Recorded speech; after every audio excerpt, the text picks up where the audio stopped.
Good morning students. कल हमने देखा था कि एक ग्रेन ऑफ कॉर्न की स्टोरी थी और उसमें वो बच्चों को मिला, उसमें राजा को लेकर, राजा उसके लिए बहुत क्यूरियोसिटी हो गया था, उसको जानना चाहता था कहाँ है। फिर एक उसने व्यक्ति को बुलाया जो बहुत बुजुर्ग था, 2 क्रंचेस के साथ आया था। फिर उसने कहा कि मैं तो जानता, मेरे पिताजी जानते हैं। पिताजी को बुलाया जो कि एक वैशाखी के साथ थे। फिर वो कहा कि मैं नहीं जानता, मेरे पिताजी जानते। वो पिताजी आए तो पिताजी बहुत हंस-खुश थे, अच्छे से सुन सकते थे, अच्छे से बोल सकते थे, अच्छे से अपनी बात को समझ सकते थे। राजा ने उनको ग्रेन दिया, उसने उलट पलट कर देखा। उसके बाद उसने कहा इट इज लॉन्ग सिंस, बहुत समय पहले I saw such a fine grain, इस प्रकार का मैंने अनाज देखा था। I said after pause a bit of peace of and tested. तो कहा कि हाँ, बहुत सालों पहले हम इस प्रकार के जो पीस थे उनको हमने टेस्ट किया था, परीक्षण कभी किया था। It's a very same kind here. कहा कि हाँ, ये उसी प्रकार की एक चीज है। Tell me grandfather, said the king. राजा ने कहा ग्रैंडफादर मुझे बताओ, when and where was such a corn grown, इस प्रकार की फसल कहाँ और कब उगाई जाती थी। And have you ever bot any like it, और कभी क्या तुमने इसको लिया है, लाए हो। और sown any in your fields, और क्या अभी ये तुम्हारे खेत में उगती है। At this the old man replied, अभी नहीं, corn like this used to grow every in my time. ये जो कॉर्न था ना, ये मेरे समय सब जगह उगता था, किसी एक जगह नहीं, सब जगह। I lived on corn like this in my young days. जब मैं जवान था तब मैंने इस प्रकार की कॉर्न को उगाया, जीता था, मैं इसको देखता था। And I fed others on it, और दूसरे भी लोग इसको कहते थे। It was grain like this that we used to sow and reap and thresh. मतलब हमने इस प्रकार के जो अनाज की उसकी तो उगाया भी है, उसकी कटाई भी की है, उसकी पिटाई भी की है, उसको यूज भी किया है। The king asked again, tell me grandfather, did you buy it everywhere और did you grow it all by yourself. ने कहा कि ग्रैंडफादर मुझे बताओ कि तुम इसे खरीदता कहाँ और तुमने इसे कहाँ पर उगाया है। The old man smiled. उस ओल्ड मैन ने उसको स्माइल किया। स्माइल इसलिए किया कि बताया उसने कि इन माय टाइम, मेरे समय में,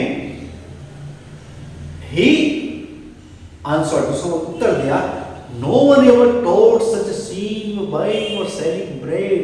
किसी को भी भोजन बेचने की, खरीदने की आवश्यकता ही नहीं थी। कोई भी रोटी को नहीं बेचता था, कोई भी रोटी को खरीदता नहीं था। And knew nothing of money, और हम जानते ही नहीं थे कि पैसा क्या है। इस man had corn enough his own, और सबके पास बहुत धन धान्य था। पैसा किसी के पास नहीं था, लेकिन फसल सबके पास ही धन धान्य था। Then tell me grandfather, तो उसने बोला, अच्छा ग्रैंडफादर मैं बताओ, आज तक क्यों उसने कहा, where was your field, where did you grow? The grandfather said my field was God's earth। उसने, राजा ने पूछा बताओ कि तुम्हारे खेत कहाँ थे और तुम इसको कहाँ उगाते थे। ग्रैंडफादर ने कहा my field was God's earth। तो उसने कहा कि ये जो जमीन है, ये जो भगवान की जमीन है, यही मेरी जमीन थी।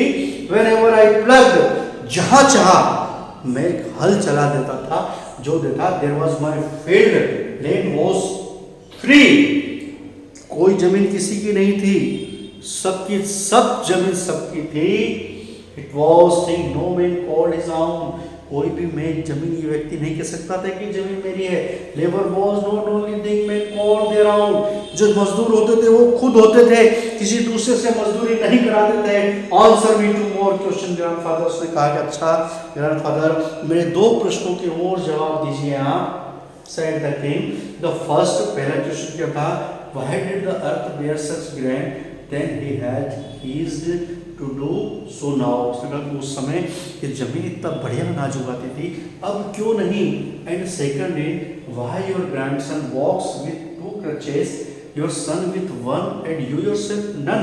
तो दूसरा क्वेश्चन मेरा है कि तुम्हारा जो पोता है, जो तुमसे इतना छोटा है, वो 2 क्रचेस पे आया, 2 वैशाखियों के सहारे आया।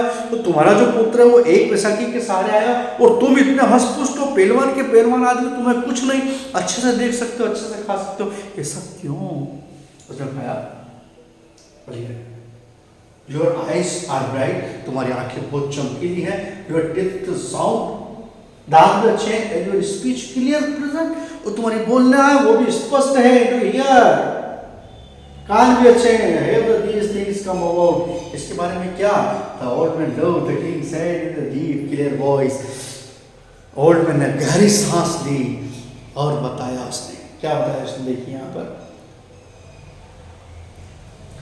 These things are so, क्या है राज, क्या है भाई, बिकॉज मैन हैव कीज to do by their own labour, क्योंकि मेरे समय में जो लेबर था, जो मजदूर था, वो खुद व्यक्ति था, and have taken to depending on the labour of others, दूसरों के लिए वो मजबूत निर्भर नहीं था कि वो व्यक्ति आएगा फिर काम होगा, वो खुद का लेबर था, time according to God's law, और उस समय जो भगवान के नियम थे वो सारे नियम चलते थे। They had what was their own, मतलब वहाँ क्या किसी के दूसरे के अपने लिए क्या था, कुछ लेता है, कोविटेड प्रतिष्ठित व्हाट अदर्स टू प्रोड्यूस, दूसरे के लिए पैदा करना है, हमें अपने लिए नहीं जीना है, दूसरों के लिए जीना है, ये भावना उस समय हमारे काम करती थी। लोग मेहनती थे, आलसी नहीं थे। जैसे जैसे पीढ़ियाँ बदली, सुविधाएं आती गई, लोग आलसी होते गए और उनमें तरह तरह की बीमारियाँ होती गई, उनका जो शरीर है वो अक्षम होता गया। इसलिए प्यारे बच्चों, हमें बहुत कठिन मेहनत करनी है, बहुत हार्ड वर्क करना है हमें। इसे यही स्टोरी हमें यही मोरल देती है। आगे हम ऑनलाइन क्लास में इसके साथ करेंगे। यहाँ इसका हार्ड वर्क देखिए और इसको अच्छे से कीजिए और टेस्ट की तैयारी कीजिए। Thank you very much, best of luck.